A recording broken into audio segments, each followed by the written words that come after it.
Jaeger, what's the deal? What's the topic?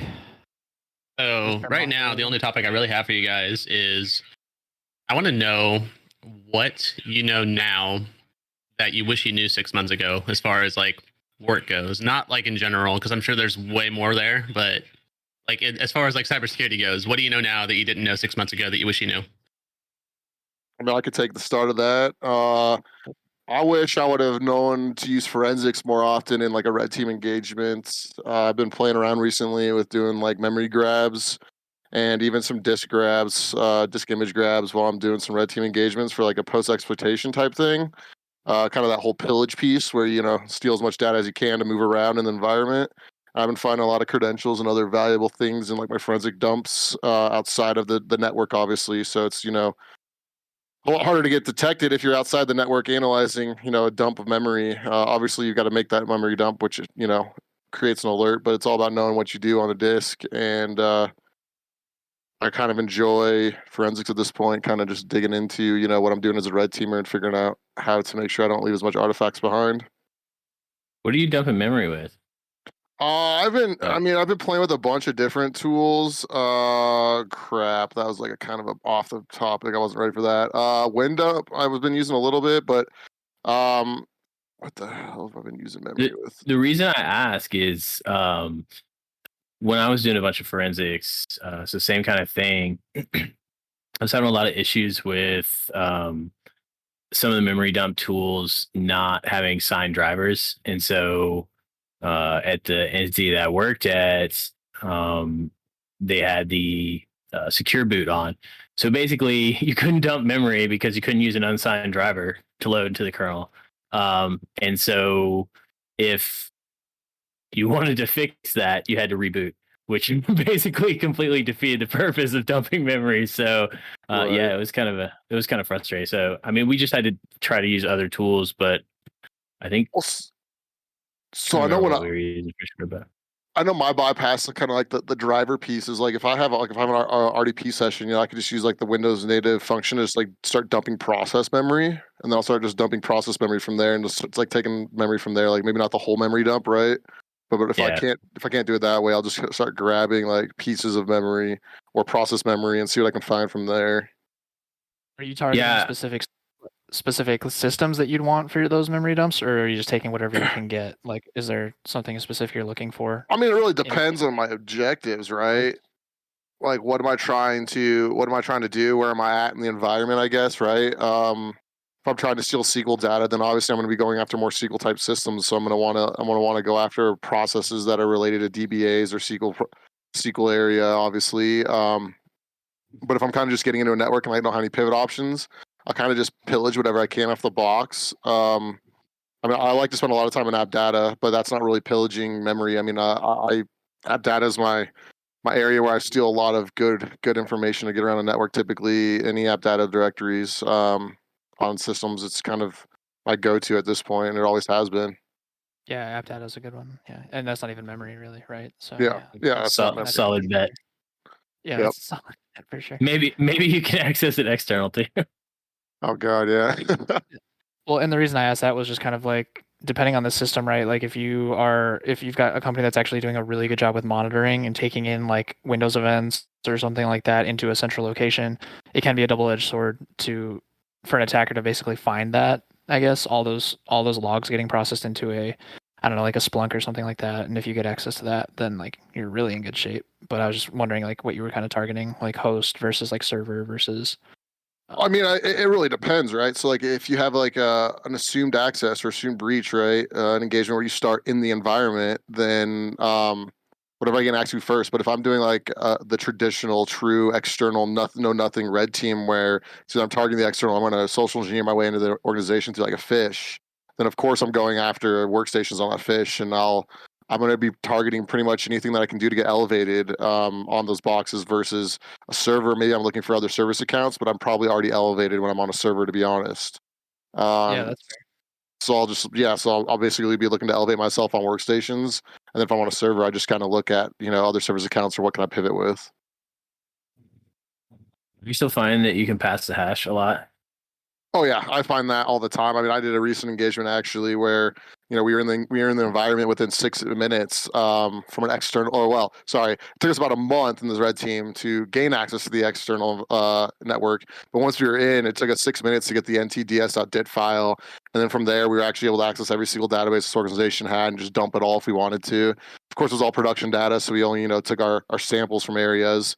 But the test systems we completely dumped just to make sure there was logs generated for the red team or for the blue team to analyze after the red team. But I pass the hash was the way we used those SQL creds, those DBA creds was from that ntds.dit file. It's good times. Well, what was your six? Do you have a 6-month thing, Michael? If you don't, I might take one. What? No, the Well, 6-month question. I was wondering if you were going to move on. Oh no, I got nothing. I was thinking like 3 things. Well, no, the reason I was asking about that is because like there's a lot of like, especially with Windows 10, there's a lot of implementations for stopping past the hash, but like everybody turns them off. So Oh yeah. and I was mostly talking about like PS remoting and stuff. So I don't know if you were actually. Go I ahead. was gonna say, like, what are the things that people turn off that like help with that? You would ask that. Something token filter policy. I have to look it up, man. It's like it's funny too. I was just putting together a podcast on that like yesterday.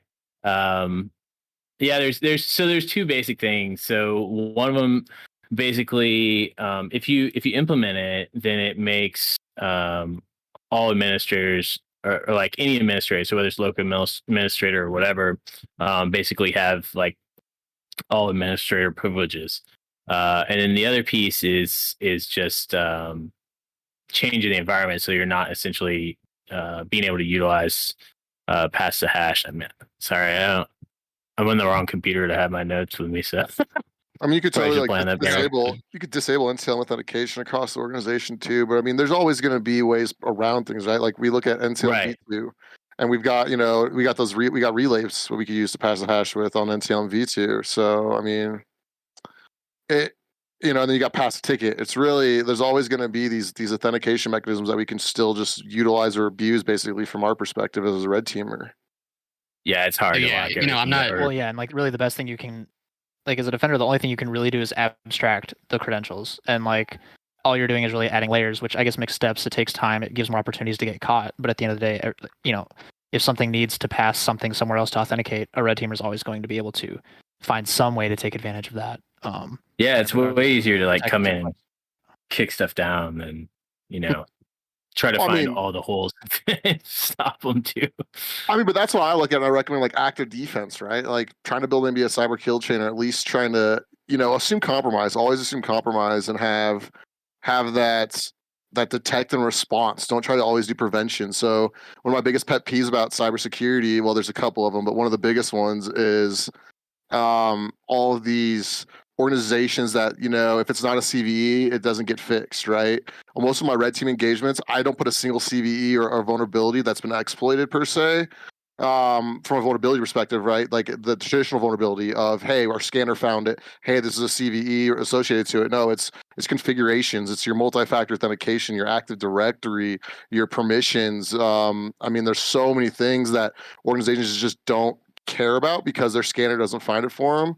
Even if a red team report or pen testing report talks about it, it never gets fixed because it's not really a priority, or it's too big of a project and it's not like, hey, patch fix.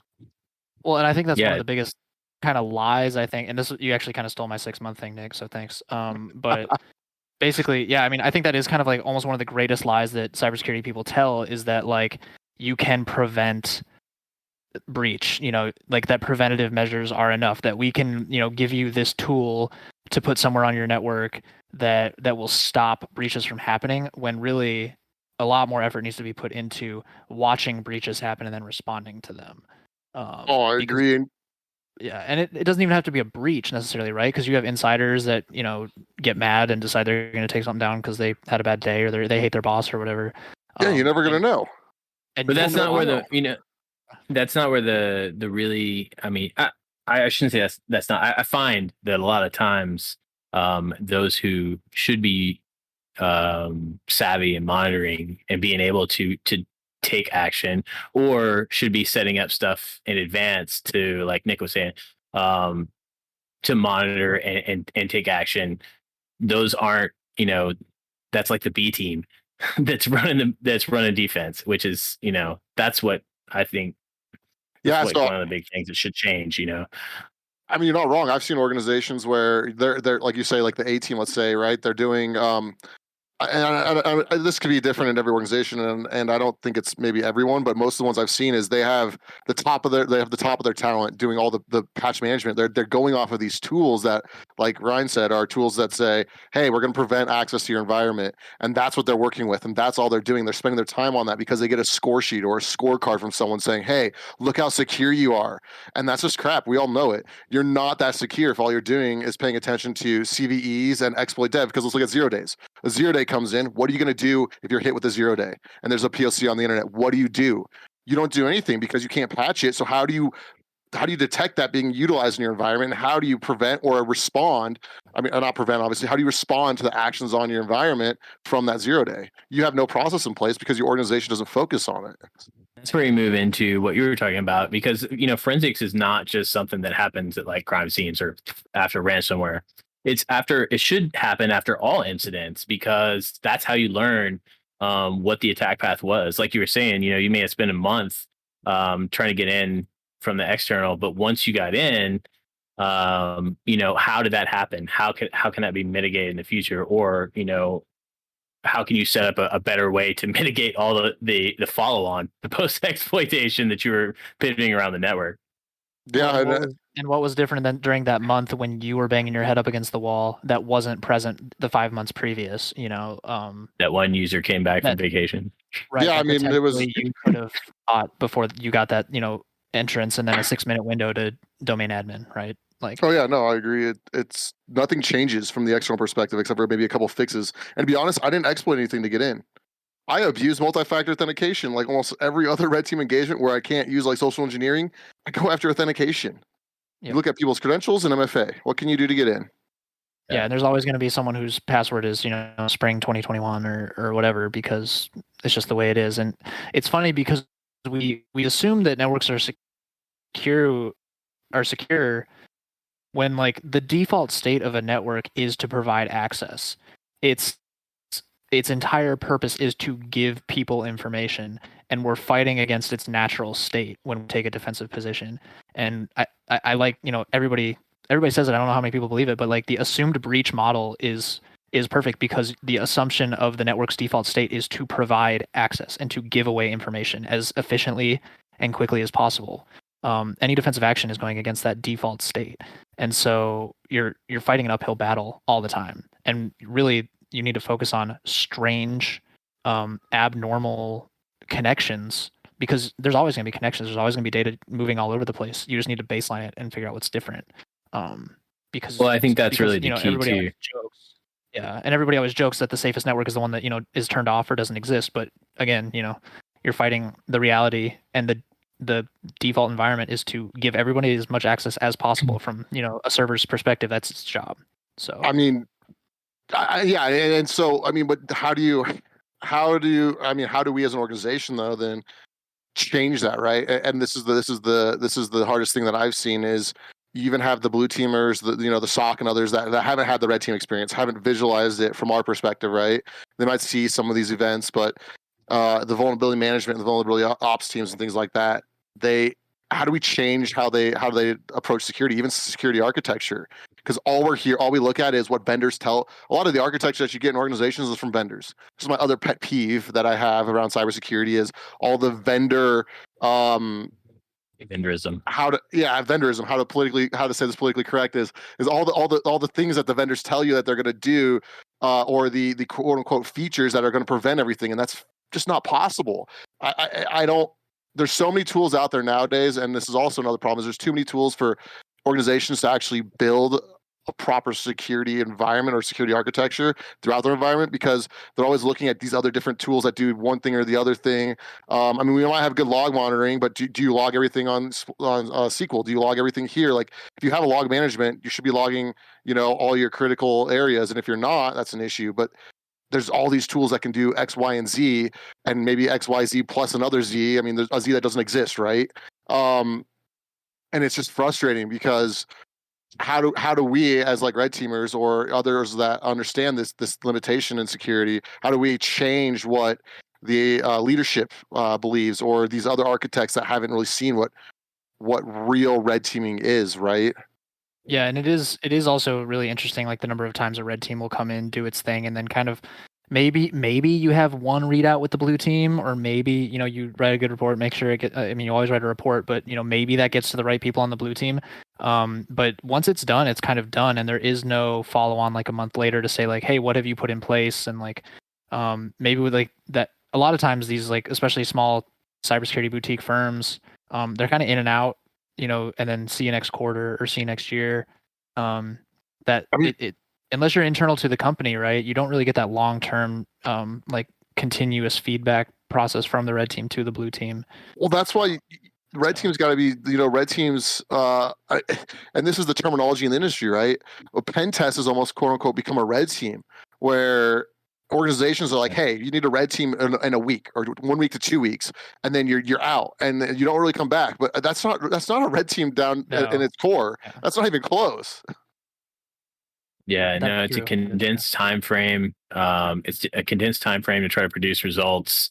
And then I've seen the same thing. I mean, I was just looking over some reports and audits, and it's just like it was supposed to be a vulnerability assessment, and the entire content was essentially a red team engagement. There was very little focus on any type of actual analysis of the entry point vulnerability, whereas all of it was like, yeah, I use these tools to conduct post exploitation, and it's like, yeah, well, that's after game was over. So being able to come back and especially with small companies and kind of touch base initially. So one of the things you're talking about, what can we do to prevent it? I mean, I think that part of that is on engagements being able, and obviously customers have to meet in the middle too, but on engagements being able to sit down with their defense team or their SOC or whatever and say, hey, let's talk about what the scope is together and what the goal is. I think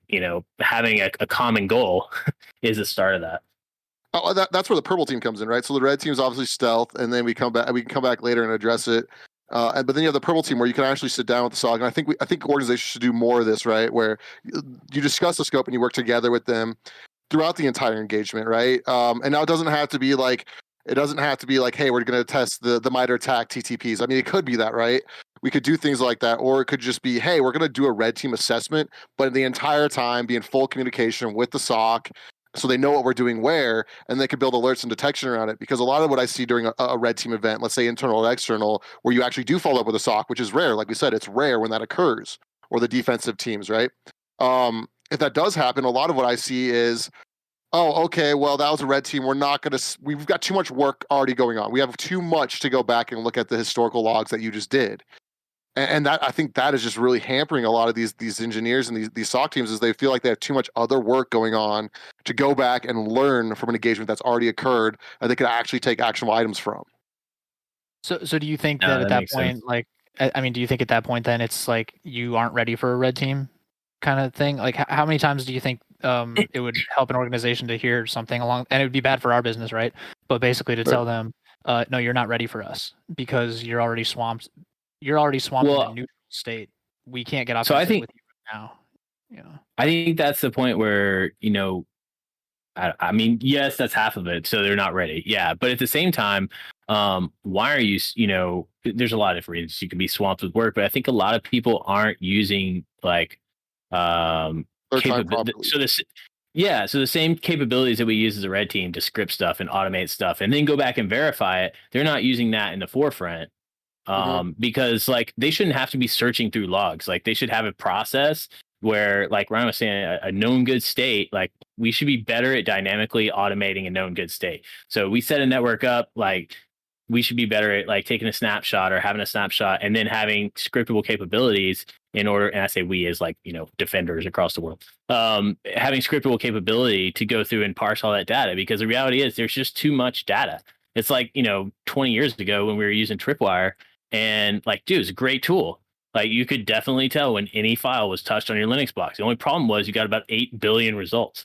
So, if you couldn't narrow that down in order to see small anomalies, then it was an issue. And, so I think that the two kind of go hand in hand.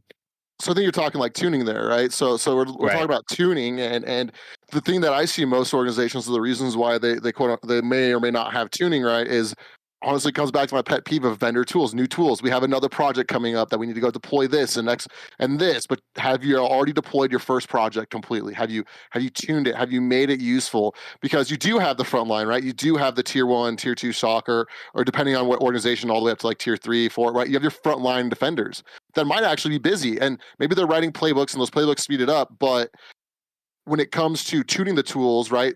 I don't know if the front line every day, like tier 1s, are going to be the guys doing that, or the guys or girls doing that, right? No, I agree. They should go in and help coordinate that. That shouldn't be their main goal. They should be doing their, game on stuff. And then back to Ryne, maybe it would hurt our business, right? Where we say, hey, you're not ready for this, but we don't have to say you're not ready for red team, right? What we can say is, we don't know if you're ready for the traditional red team. This is how we would approach it differently, right? Where we can say, hey, we would like to include somebody from your defense. And I think it comes down to, maybe scoping it with somebody on the defender. Do that quote unquote purple team that maybe it's not a traditional purple team, or maybe we're not going to go after the TTPs, but where we're actively working with just the defense, where they're not going to block us, but it's a learning engagement, right? It's not meant to show gaps, I guess is what I'm saying. It is to show gaps, but that's not the primary function of this engagement. The primary function is also learning on the blue team and showing gaps, obviously, but learning on the blue team because you're working directly with an offensive team. I think it's so rare for a lot of these defenders out there to actively have the ability to work with somebody that's offensive and learn from that. I think that's very rare, and I rarely see that, to be honest. Well, you almost never That's do. my pet peeve. You actually kind of just gave me like a random thought that popped into my head. Like, I wonder if there'd be any value ever in a red team kind of just like over the shouldering a blue team guy while. No, that's absolutely what I was going to say. That's what we used to do all the time. My team would always do left seat, right seat. Like it should be like that so much more often. I mean, there are cases when that's not the case. But if you do sit down, you can left seat, right. It's not about, like Nick was saying, it's not about blocking the other person. Like, we're so compartmentalized that we, that's my pet peeve is the compartmentalization. And then everybody's like, essentially, we're all trying to achieve the same goal, like keep bad dudes out, protect our data, but then provide it to people who should have it. So, but we're all like against each other's team on the inside. And if you were to just sit down with people and go through it and be like, oh yeah, like we just sent a binary across the wire. Like, why didn't our tool catch that? And yeah, I get the thing Nick was talking about too with the multiple tools. It's frustrating. Yep. Well, and I think the other thing about those multiple tools too is everybody tries to be very fancy with their defensive, everything, right? It has to be fancy, it has to be complex, when in reality it's like, why is your web server making calls out to the internet on anything other than, 2 ports, basically? And if you just very simply put, something to monitor that one thing, if you could just watch one thing at a time from every computer, because every computer on your network should have a purpose, with maybe the exception of desktop users, which are categorized into their that's straight network engineering, man. Right.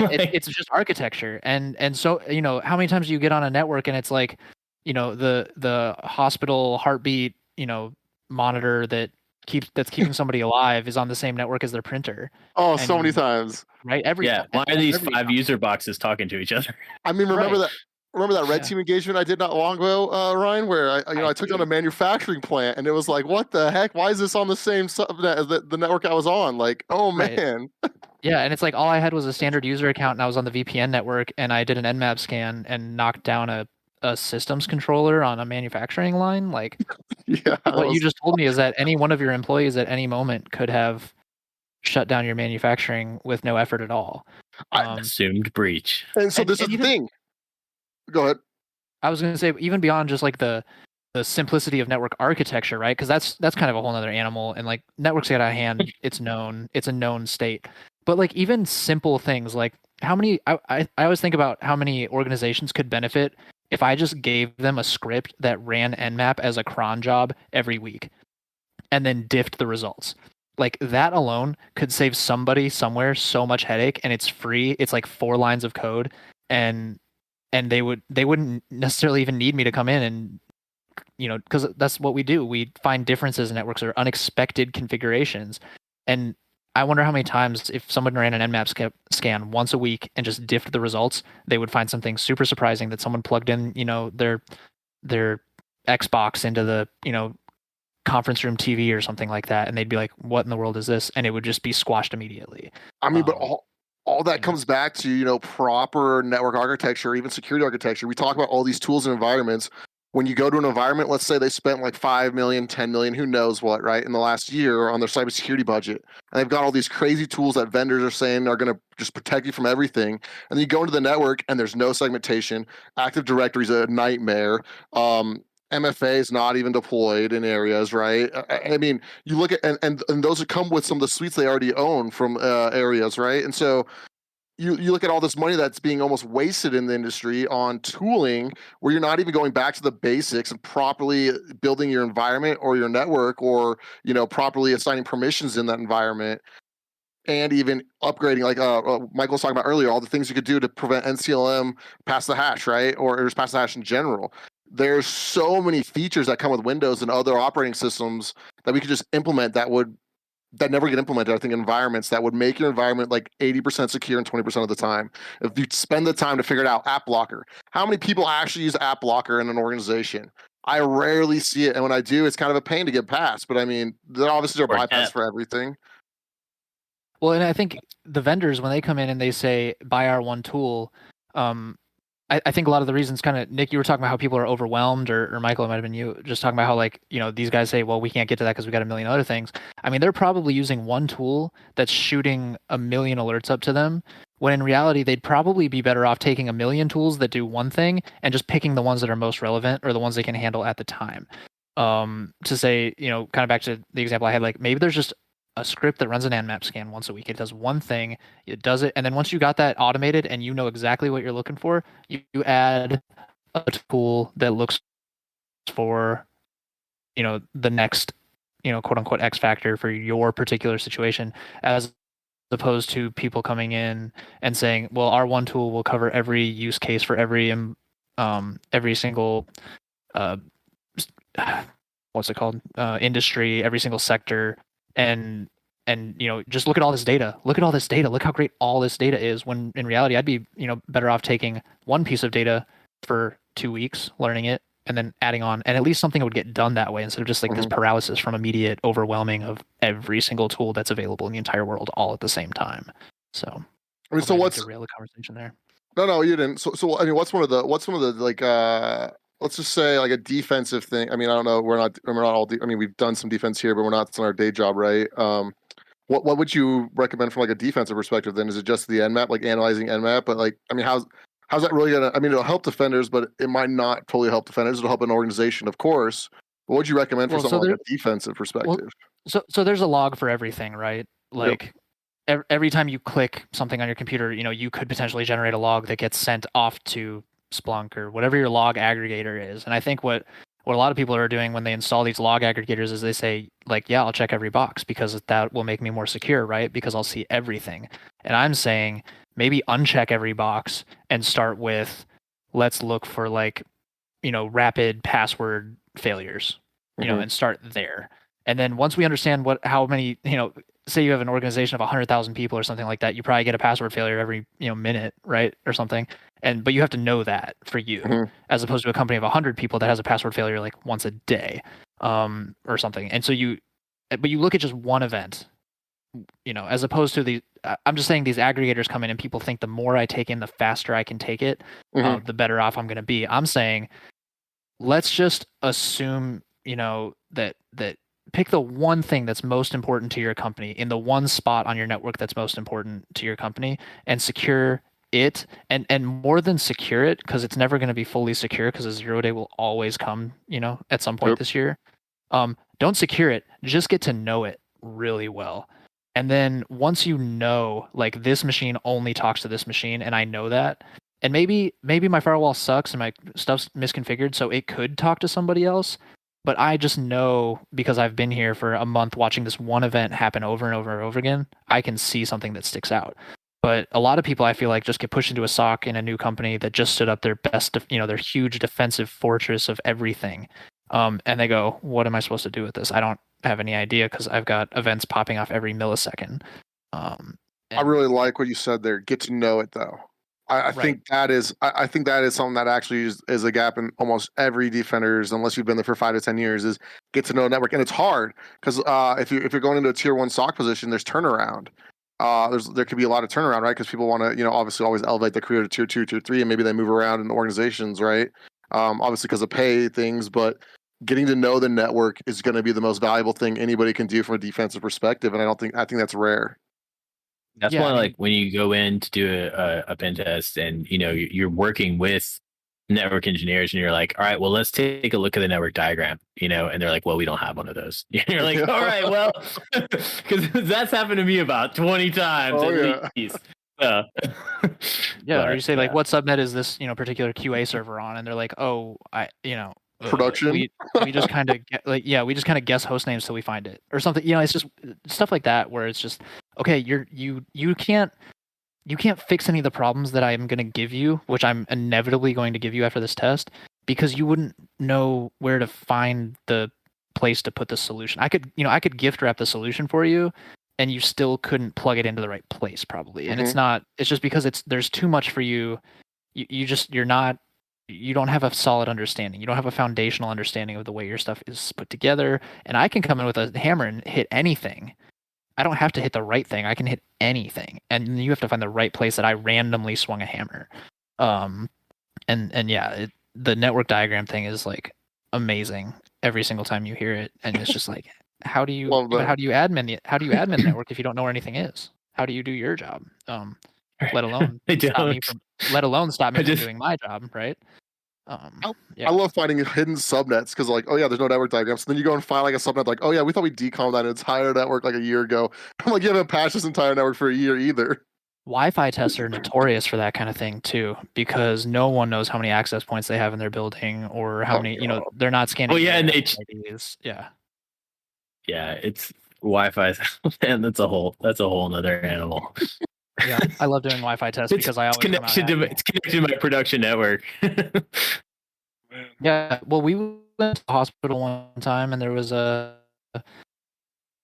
subway that needed Wi-Fi for their payment system, and they just opened up the drop ceiling, and plugged an access point into the first port they saw, which just happened to be in one of their switches on their production network, and so from a subway payment access point for their credit card swiper that just needs to reach out to Visa or whatever, we could hop into their production subnet, and all we had to guess was like the subway access point password, which is like subway 123 or something like that, because those guys don't even realize the guy that plugged it in didn't even realize he was on the hospital like internal network. He was like, I saw a network port, you got internet, I plugged it in. He's like, it said Xfinity. Yeah, I had internet. And I make, I'm a sandwich guy. I make $10 an hour. My boss told me to get internet. I did it. Like I got, he was happy. I got a gift card or whatever they give you when you get internet as a sandwich guy. I don't know, but yeah. If you can't detect like random new devices in your environment, that's just a nightmare. It's always going to be a nightmare until you can figure that out. Well, and I think that a lot of organizations do have random devices that come onto their environment, and to be honest, I bet a lot of the times that's normal because you got people taking laptops, and you bring your own device is a huge thing, and I think it's starting to become less of a thing. To be honest, I think BYOD was like this weird fad that everyone realized was a bad idea, but I'm probably wrong in saying that because I think until COVID, because now it's like a resurgence. Well, it's not even bring your own device anymore. It's bring your own home network. Yeah, right into the VPN. It's great. It's like, hey, we have no device-based identification. Let's just log into every VPN we can. And it's just like, right. Man. And we can't manage devices anymore because it used to be you had to come into the help desk to get a device. We would scan it right there, give it to you across a desk. Now we're shipping things, and people are quitting and not shipping things back. And when we fired somebody, we used to walk into their office and take them out without them being able to even take any of their stuff. But now we have to ship it to their home, and yeah, it's a crazy. I don't know how I would, as a defender, be able to focus on random devices connecting to my VPN unless it was the only thing I was looking at ever. All right. Because especially from like some of these huge organizations, it's happening every 10 seconds somebody's connecting to your VPN. You'd have to dedicate someone to that entire task probably. I mean, that's one of those times. Go ahead. No, I was wrapping up. Go for it. I actually have a really dumb question. Yep. Just as somebody who has no idea about any of this stuff, but you're talking about like different devices on networks and how that's just crazy. Have you guys done anything like go to some company that's asking you to do a penetration test or something, and you found access through like something really weird? Like somebody's got like, you go to one of those offices and they got like a fridge that's connected to Wi-Fi or anything like that. Has there been anything crazy like that? I mean, I've done engagements where like an ISP just has like a whole network switch plugged in outside in the parking garage, and so I just drop my own wireless access point there, and then just sat in my car. Oh my god! Just kind of worked through that. Cat 5 run into like visitor centers. It's just like behind a chair. You can just go sit down with your laptop. Oh, I mean, doctors' offices are so bad. Oh, even dealerships, dude. I was buying a new Jeep the other day, about a month ago. And oh yeah, I was in the dealership and I was like, oh man, this could be so much fun. You guys should hire me because like I'm just looking at all their ports they have open. I mean, and the funny thing is the guy that was doing the financing had his desktop just facing me, and I'm like, dude, I wish I had my rubber ducky right now.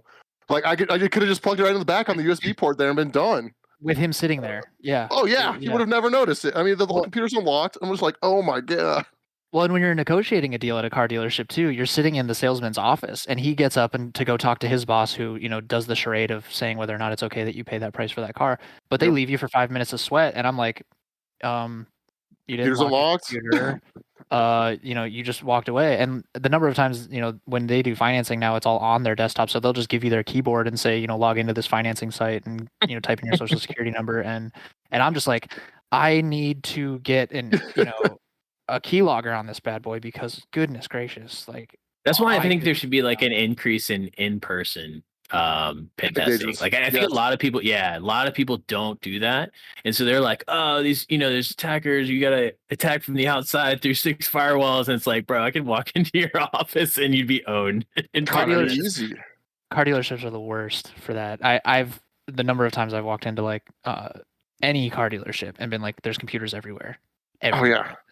That's something I didn't even think of is like the physical side of it. Like the fact that you could just go up and do something like that. Like that's a good point. The whole like online pen test versus like being there in person.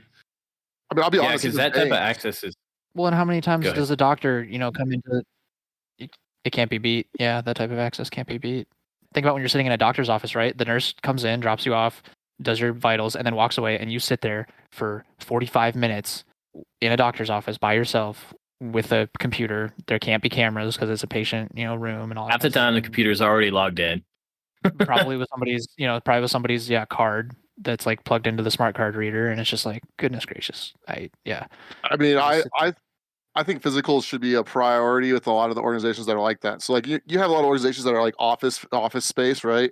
And you could do physicals there, and they can improve some things. But really, when you're looking at these frontline or companies like doctors' offices, even like shopping, Walmart, Targets, the car dealerships, malls. I mean, anything that has honestly like a system where I could plug something in the back of it, and you're just sitting there.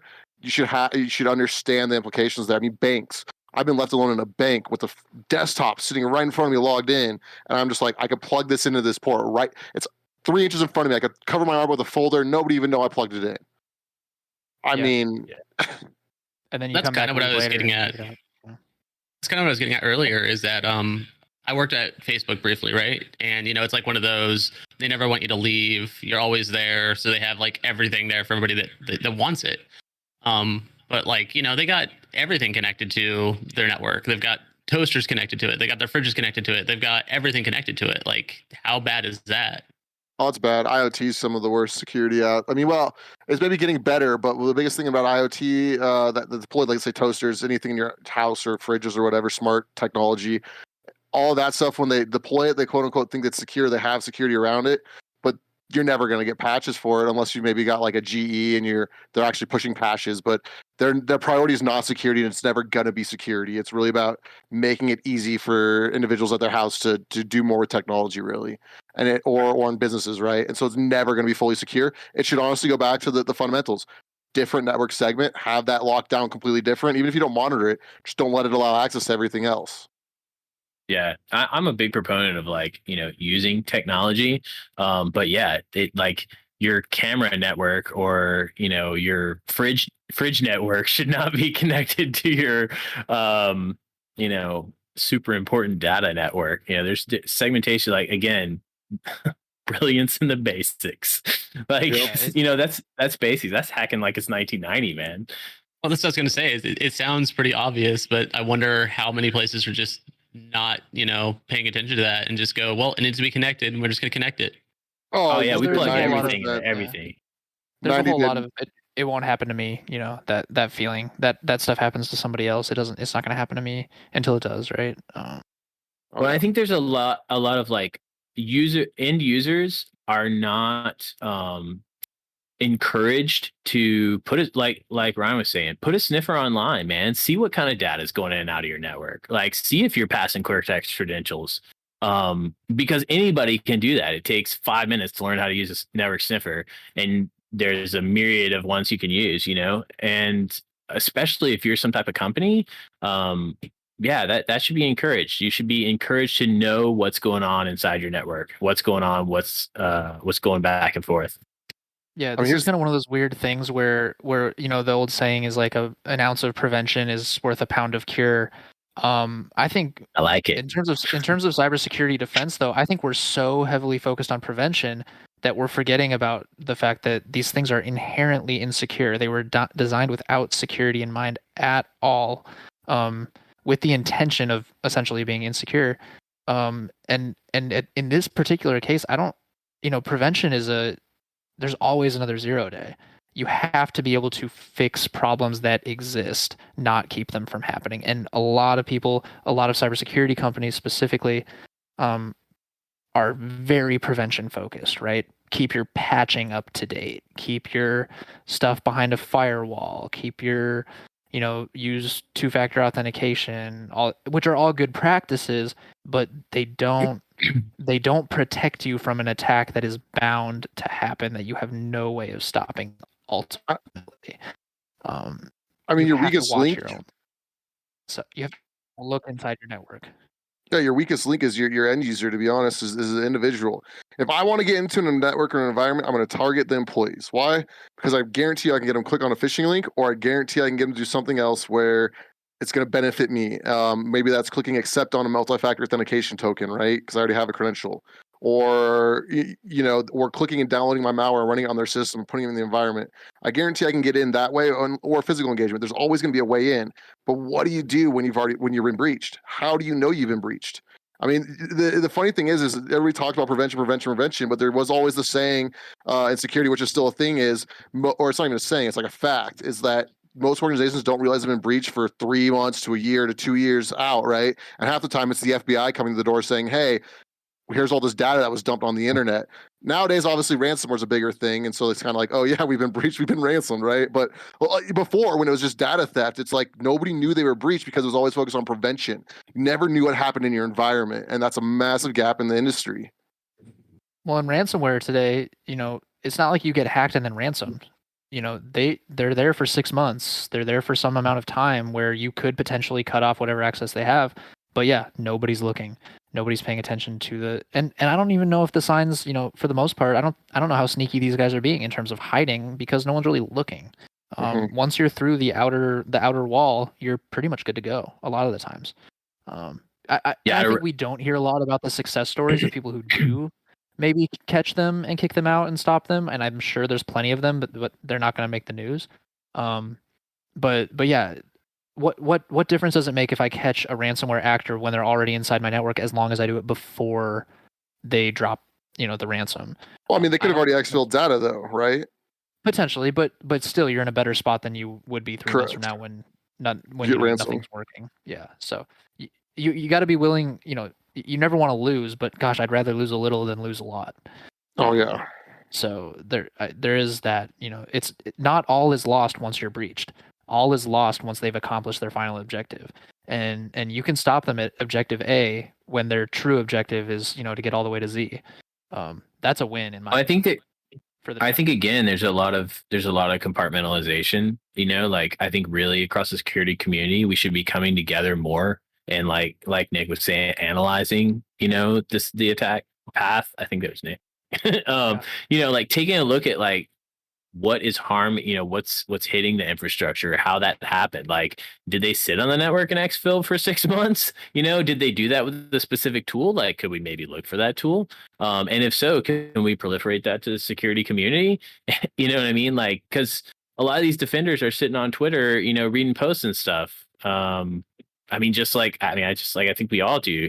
And I think some of that information is just, it's kept like really close to the chest and not it's not a community goal. Well, I think when it could be.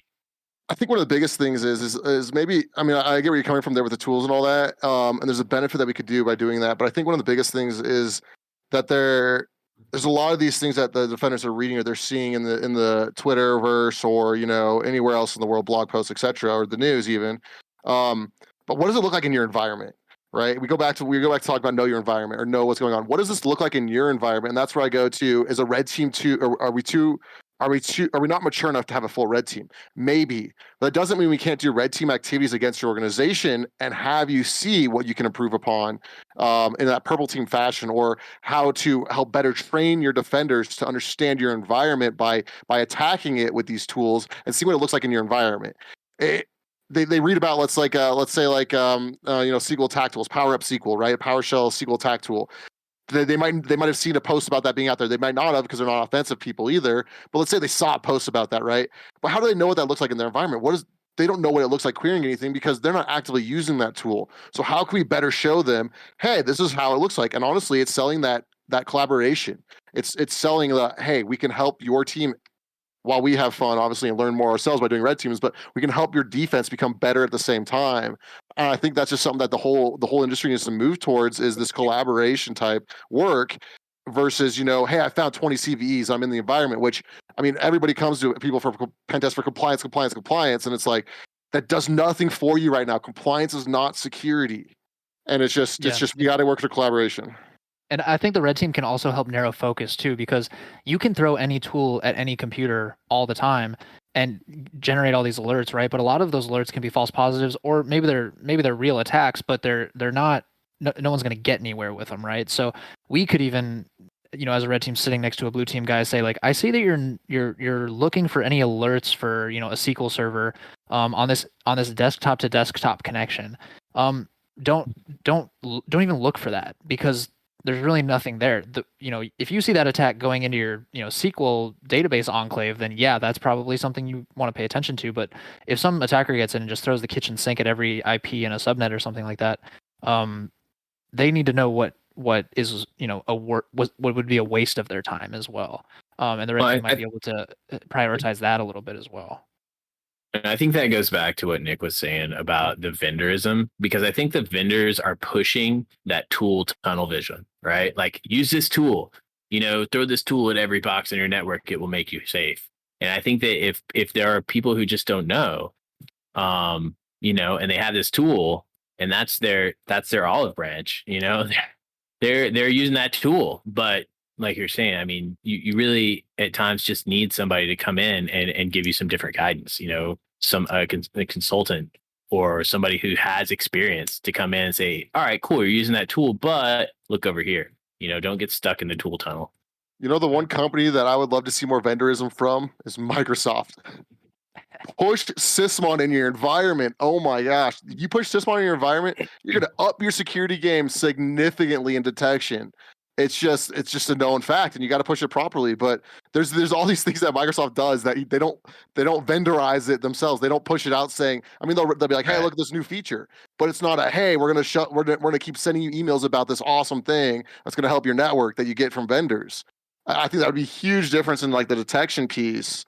And yeah, I think they're putting. Go ahead. Sorry, no, I was just gonna say, I think you're right. I think they're doing a lot. I think they've really Microsoft now is so different from Microsoft 5 years ago, but at the same time, they're not really pushing that out to people. It's like if you're really technically savvy administrator or user or exploit developer, yeah, you're going to run into stuff that they're developing, like lapse and account token filter policy, and all of these, which are really solid. They're not being pushed to the masses in a lot of cases. So yeah, I agree. Yeah, people don't really think of Microsoft as a security company, but really, I mean, yeah, like you said, 5 years ago, right? You wouldn't think Windows Defender was this top of the line antivirus. You wouldn't think Sysmon, as a tool that everyone should be using all the time in their environment. And Microsoft really is a cybersecurity company in and of itself. On top of the obvious services and tools and Microsoft Office and all that kinds of stuff they provide, but they are a cybersecurity company. They have to be. And people don't look at Microsoft security GitHub, but really they should. Well, don't get me wrong, they got a lot of issues. Well, they have a lot of issues too, but 5 years ago versus today, I think they're also working on their 5 billion lines of kernel code that everybody in the world is using. So, like if you look at the mitigations that have been put in place, as far as like kernel exploitation, man, it's a huge difference. It just gets harder every day. But yeah, I mean, it could always be better. Well, no, I mean, like look at the SAM file, the latest. I mean, there's a whole bunch of whole bunch of Microsoft stuff that's been recent, but I mean, it's the SAM file being readable was just one of those laughing moments. I was like, that's great. Yep. Well, and I think you find a lot of stuff like that where I've seen a lot of tools. For example, Walmart came out with a tool one time and put it on their GitHub from like their red team. And it's like, Walmart, why would I ever use a tool, published by the Walmart, IT team? But like these companies, these huge companies have to be cybersecurity companies as well for themselves. And when they're nice enough to publish it, publicly, we need to take advantage of that. And I think you'll find things in places that you wouldn't necessarily expect them to, right? You don't have to go to Trusted Sec to find the next big security tool. You don't have to go to Black Hills or any of those big name cyber firms. You can go to Walmart and find a great cybersecurity tool, which is odd, but also when you think about it, it makes sense. Is it cheaper than everybody else's? Well, yeah. So that's the question I have. Shipping on it. That's actually a question I have for you guys. Is do you think the industry, and I know we kind of got on this vendor track, but do you think the industry pays too much attention to these paid products versus open source solutions that may or may not even be better? Do you think it comes down to an organization? Yeah, I agree. I think people are paying. I think an organization would rather pay than use something open source. And I think there's a massive gap in potential there. Well, what executive wants to manage a free program when they could be managing a $5 million cybersecurity program, right? We spent so much money this year on cybersecurity because we bought licenses from all these different tools. And they do, vendor tools, if used correctly, I can't bash them all the time. I use vendor tools, as a cybersecurity guy too. But no, I mean, you're right. There's an open source free solution for pretty much anything that a paid vendor tool can do at this point, for the most part. And so you would be foolish not to at least give it a shot on your test, on a test network or something like that, and really compare and contrast the difference between the two different sets. And maybe you don't get the support that you would get from a Tenable or from a whoever, but the tool itself, I feel like, is just as powerful in a lot of the time. Well, I'm sure I think you run into one of those. Go ahead. I was gonna say, I think it's very similar to like anything else. Like there's always a free way to do something, but there's some kind of security that people feel like psychologically by paying for it, even if it's not like, even if it's exactly the same. Like somebody always feels like there's they're getting something more out of it if they paid for it. Like it's the better version just because it's pay. You're right. Yeah, you're and they can tell their boss, right? I did something that cost us money, so it's going to be more effective. I think you can sell that a lot easier than I downloaded something random off the internet and we're going to give it a shot. There is that legitimacy that paying for something gives you as a cybersecurity professional. Yeah, I guess I would like to see organizations kind of. I mean, I think there's a lot of vendor tools, like you said. I'm not trying to bash on vendors. There's a lot of tools if you use them right, they do the right thing.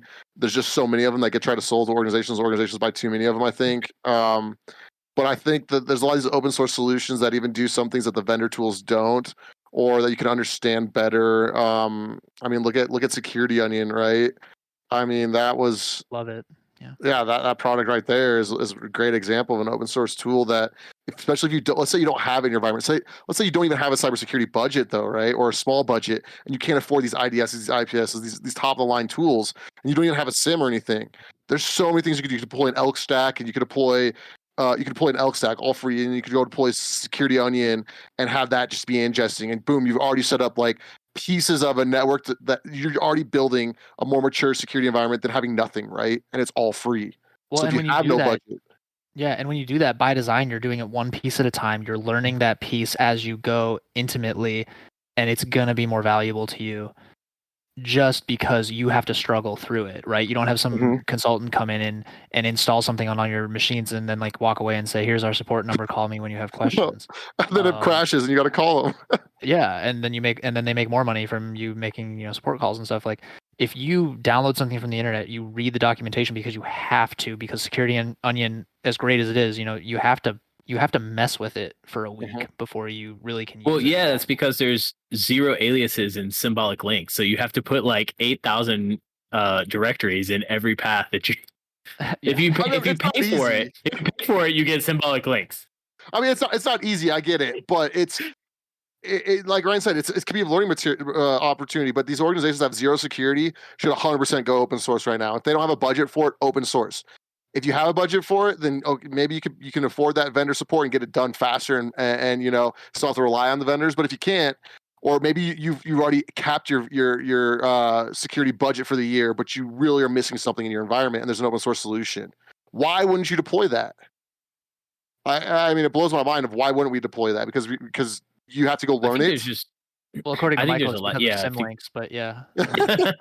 No, I think there's a lack. I think there's a lack of knowledge in the community. So I mean, I agree. for one, there's like eight bazillion tools. There's a tool for everything, or there's 6 tools for everything, and so I think part of it is like the time that it takes to go out and find stuff. Now, obviously, if you're a savvy individual working at a company that got no budget, your job is security. Maybe go out and start reading about different tools. But I think that overall. I think I don't know what the solution is at. Maybe more blogs about open source tools. Well, I think But- it's just a mindset shift will definitely help those people, I think, because I think their boss comes and tells them, secure everything right now. When you would hope that a reasonable person would say, secure the most important thing really well, and then once that's done, move on to the next, and eat this elephant one bite at a time, as opposed to, we need cybersecurity, we need the kitchen sink, yesterday, and that mindset, and that takes people away from the basics. That's when people start to get fancy, and that's when people start to miss, the misconfigurations. We don't need 0 days to get into your network. We just need a misconfiguration. And when you're busy and when your boss told you to look at everything all the time, you're gonna misconfigure something.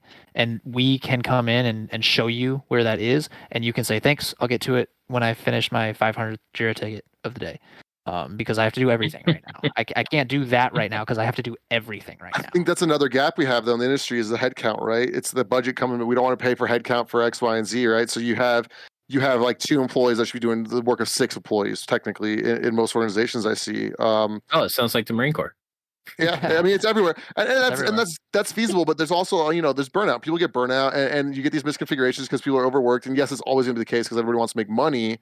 But then that mindset thing that you brought up, Ryan. I think there's and this is an unfortunate thing. I think that I've seen a lot of people when they start out in the industry, they go really hard in trying to learn. Right, they learn a lot, and then once they're kind of been solidified in a position for a long time, they just stop learning. They stop learning about new things. They just get on with their day to day and then have work-life balance, which is obviously important. I'm not saying it's not, but I think you always need to take, and I think from a red team perspective, most of the most successful red teamers I know is you always take like an hour or 2 a day to learn something new. Whether that's like an extra lunch, like just extend your lunch break or do a lunch break or just learn something new while you're working with your current products or your current environment, right? And I think a lot of what I've seen is I see a lot of people get too complacent or comfortable with what they're doing and not continuously to push themselves. And I think the only way we can work in the whole we're short staffed is to continuously push ourselves, unless you hire 10 more people, obviously. Yeah, security is an art. It's not like a static thing. Like it's constantly changing, you know, and not only do you need to like learn something new every day, but the thing that you learned yesterday doesn't still work, you Oh know. gosh, So so many AV bypasses and EDR bypasses don't work the next day. I'm like, oh come on, I just spent like 8 hours on this. I had to click that right. checkbox on my Windows security settings. And Yeah, now my exploit doesn't work anymore. Yeah. and that's a mindset thing too. I mean, like, you know, just understanding that you're always a student to security. I mean, So when I I don't know. teach, I read something once. Oh, I'm sorry. no, go ahead. You can go, I- go ahead, man. I was just gonna say I read something like when I first started writing C, and it was like write, you know, code for 5 minutes a day. And the cool thing about it was I probably learned more in like the next 6 months than I ever had. And it wasn't because I was taking 5 minutes a day. It was because I would start to take 5 minutes a day to do something. And it led to 10 minutes to 15 minutes. And so I think like, I don't know, I try to use that as a rule, like, you know, take 5 minutes a day to learn about something new. And, you know, it might end up being 5 minutes or it might end up being an hour. But you're constantly progressing to a state of, you know, being smarter. Yeah, if you sit down after dinner for 5 minutes, you'll have learned something when you get up at midnight. Yeah, for sure. Well, there's the you know, PowerShell in a month of lunches books, right? Like those were great for when I first started PowerShell. It was just like, oh look, hey, I could take a lunch break and do this. And there's all these resources that you could do that with. But when I teach, I always you know, everybody's like cybersecurity looks amazing, like cybersecurity is great.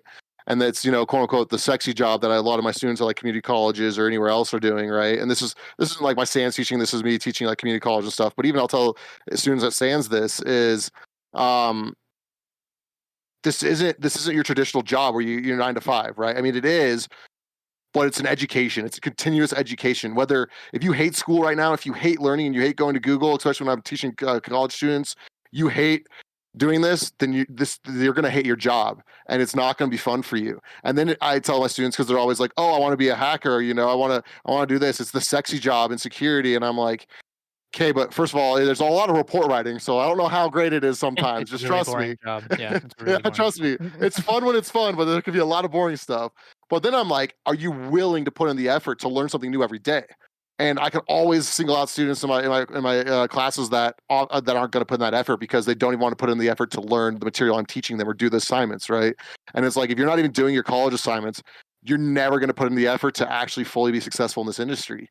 And it's unfortunate that I see a lot of individuals that really want to get into hacking, but they just hate learning. And I'm like, I don't understand. Like, this is really, I'm trying to make sure you don't go down the path of, you know, 5 years of trying to do this and like if you're realizing it's not for you. You know what I'm saying? Yeah, hacking is experimenting and paying attention and learning. That's really all it is. It's throwing stuff at the wall until it works and then doing it again and again and over and over again. And Yep. yeah, and if you can't slam your book, or if you can't slam your head into Google every night trying to find the answer to a question that your random teacher in community college gave you, like, I'm sorry, it's not that you're not good enough, it's not that you're not smart enough, it's that you're not entertained enough, or you're not interested enough to pull it off. You really have to be interested, and it has to be entertaining to you to struggle. I mean, every interview I've done for the team in one of my jobs that I've done interviews for was all those interviews were, I gave people a 4-hour lab that was just kind of like Vuln Hub. I mean, there was even Metasploitable was in this little lab, right? And it wasn't me trying to see like what you knew technically. I didn't tell them this up front, right? It was me trying to show that like you have a passion for this, that you want to do it, that no matter what, you're gonna bang your head at it in the interview. And if you get one exploit or you get one finding or whatever in this whole thing, you tried. And I even allowed Google, right? I'm like, Google, just great, go to Google it. But I want to hear your thought process. I just want to hear them talk about hacking or them talk about doing what they're doing. And you can really get the passion from someone when you talk to them about what they do, right? And, if I see passion and you're really junior and I have a junior position open and maybe it's not like you've never even had a security job or a pen testing job and you have 0 certifications, but you've maybe done hack the box a little bit and you pounded your head against this lab I gave you, you have an option to get hired. Right? Like I've always thought, okay, you have an option to come in as a junior because I can teach you the technical stuff. but you gotta have that mentality to want to learn more and more and more about this.